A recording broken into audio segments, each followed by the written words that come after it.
Assalamu alaikum. My name is Samir Chowdhury and I got a band 7 in IELTS exam.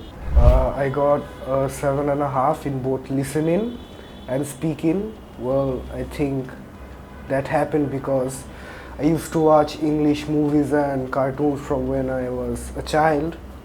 So that helped quite a lot in giving the exam, and I didn't get a good score really in writing because it is a little mundane to me, I think. I attended some mocks from IELTS professor which helped me quite a bit in attending my main exam for IELTS. I think I had quite a lot of problems in the IELTS exam, but Abrar sir helped me go through them, and I think he can help anyone who has a problem in IELTS.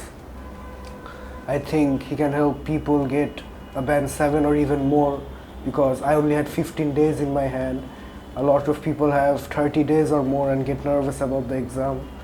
So I don't think there is any reason to be nervous because Abrar sir helped me get a 7 in 12 days, so he can definitely help others to get the same or more.